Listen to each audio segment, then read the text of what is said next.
This week on Mocs News, UTC reacts to reports of a possible gunman on campus. In Chattanooga news, AT&T employees strike for their rights. And this week, our Mocs flock, Finley Stadium. I'm Shirley Lundy. And I'm Madison Toon, and your news starts now.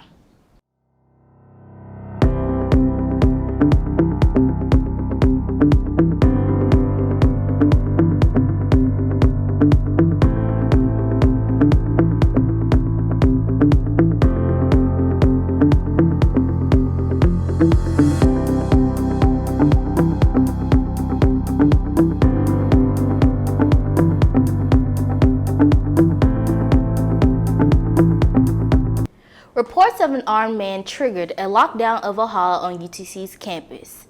On Wednesday, UTC police received several reports about an armed man walking near campus.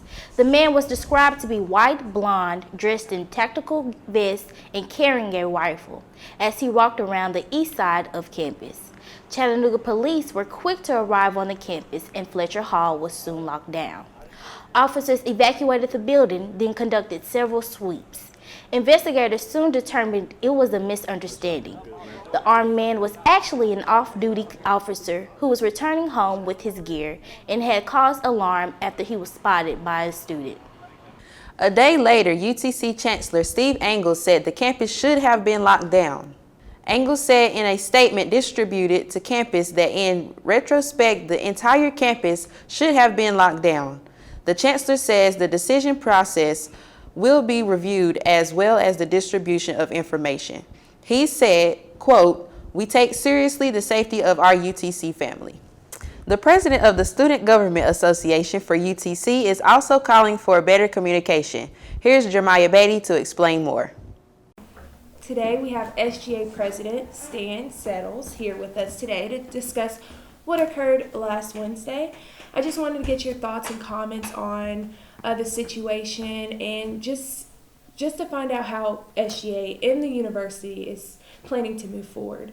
So before we get all into that, I just wanted to ask you, what was your thoughts last Wednesday when you first got that notification of the possible gunman on East 8th Street, and then to find out he was on campus? What were your thoughts? So I think first, the number one priority in a situation like that is just hope everyone's safe. And so I had actually was sitting in the SGA office when I had seen the text come through. So I kind of looked out on campus, see what was kind of going on, and then kind of went back in from there. But I think, like I said, the number one priority in that situation is make sure everyone's safe and hope everyone's safe, and then kind of keep listening for details that come out to let you know when it's safe to go back out or things like that.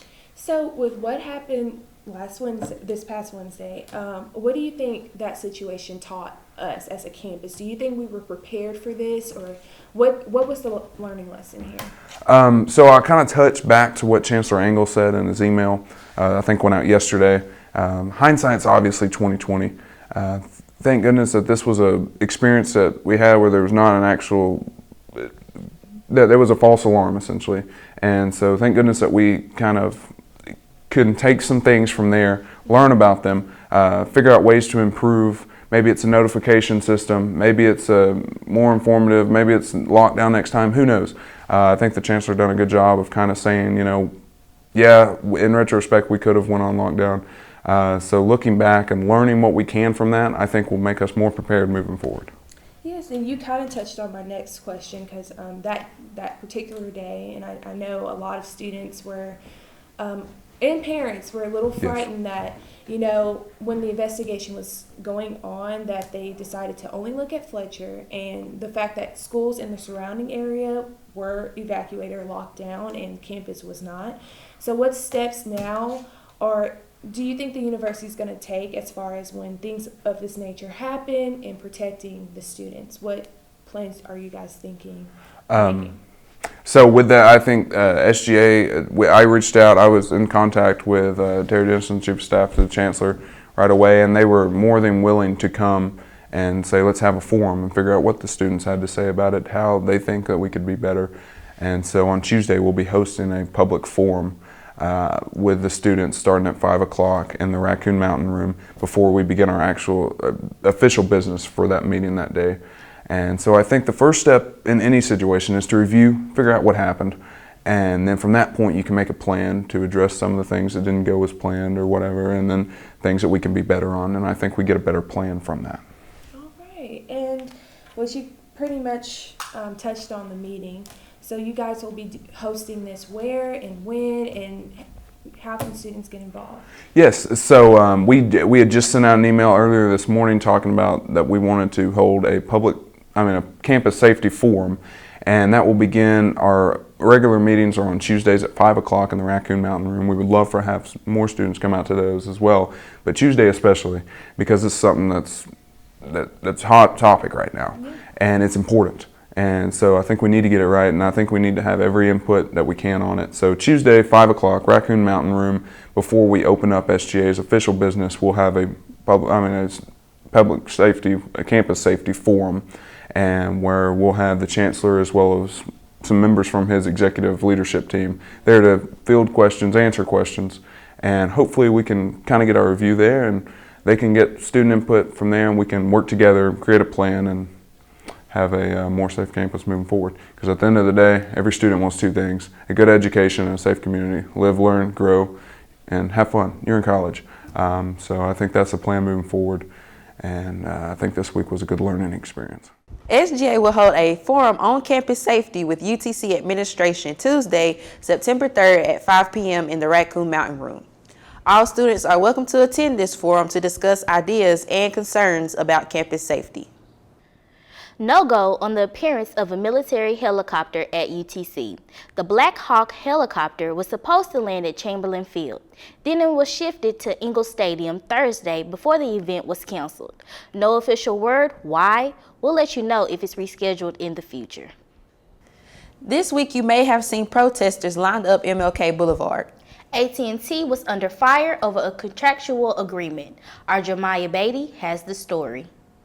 Thanks, anchors. This week has been a tough one for the telecommunications giant AT&T. The company faces accusations for what the union calls unfair labor practices. Over this past weekend, more than 20,000 employees across the Southeast protest against a bad contract deal most are saying it's not bargaining in good faith. Take a look. What began last Saturday sparked the 4-day standoff between AT&T and its employees. The Communication Workers of America believe several issues regarding employees were forgotten during negotiations. The union said that AT&T is not sending officials who have the proper authority to make decisions, resulting in the union's call to continue the strike. AT&T later responded disappointed that union leaders would call for a strike this early while negotiations were still happening. Local union representative Kevin Cross shares his thoughts. More power, baby. This is just a strike against AT&T to bargain in good faith with us at the table. They have stepped away from the table. Our side has, because the company could not make a decision. We're hoping that this will provoke them to start making decisions, and hopefully we'll move forward with this and we'll get a contract here soon. And it was a good thing they did. Wednesday, the union and AT&T came to what they call a handshake deal on a new agreement that both parties have agreed on. Workers who walked off the job are now back. I'm Jeremiah Beatty with Mocs News. Back to you guys. The Gear Up program is now hiring tutors to help 7th and 8th graders in the Chattanooga area get on track for college. To be eligible, you must have completed a minimum of 45 credit hours and a 2.5 GPA. You will need to be enrolled at a university and have reliable transportation. The application is available in Scrappy's newsletter. We've had some cooler weather, but will it last? And what about the effects of Hurricane Dorian? Here's your answer from Archadeja Patterson. Thanks, anchors. This week we will get back to hot weather with steady temperatures in the 90s. Saturday we will start the day off at 67 degrees and rise to a high of 92. Sunday, expect a high of 91 and a low of 66 degrees. For the rest of the week, expect high temperatures with a high of 96 throughout the middle of the week. Further south, Florida is bracing for Hurricane Dorian, which is set to make landfall next week. Dorian is now labeled as a Category 2 hurricane, but is expected to gain intensity and become a Category 4 hurricane. The 2019 MTV Video Music Awards was broadcasted live this week. Missy Elliott won the Video Vanguard Award and graced the stage with a performance that included Allison Stoner when Elliott performed her hit Work It. Marc Jacobs won the first ever Trailblazer Award for his collaborations and fashionable expertise with musicians. A new class of UTC Mocs got their chance to experience Mocs football. The freshman class of 2019 got to take part in the Mocs flock. They ran out on the field for the home opener game for the Mocs football. Armed with spirit sticks, the class ran across with the help of Mocs cheerleaders, Sugar Mocs, band, and the Big Mocs fan crowd in Finley Stadium. So how did our Mocs do? Our Bailey Biddle has the answer. The Mocs kicked off the highly anticipated season against the Eastern Illinois Panthers. New head coach Rusty Wright wanted to start the regular season off strong. The Mocs started off slow, but their defense stood strong and kept them in the game after the 59-yard touchdown pass to Bryce Nunley. The Mocs never looked back, but never seemed to fully take control of the football game. The Mocs came out on top by a score of 24-10. Even though the Mocs got the win, Coach Rusty Wright was not satisfied with the Mocs' performance against the Panthers. Wright said the Mocs have a lot to work on and have to eliminate the simple mistakes. The Mocs have to play Jacksonville State next week and must have a better performance to start the season 2-0. That does it for this edition of Mocs News. Thank you for joining us. Make sure to check out our website at mocsnews.com to continue following the news throughout the week. And while you're there, make sure to follow us on Twitter, Instagram, Facebook, and subscribe to our YouTube channel. Have a great weekend from all of us here at Mocs News.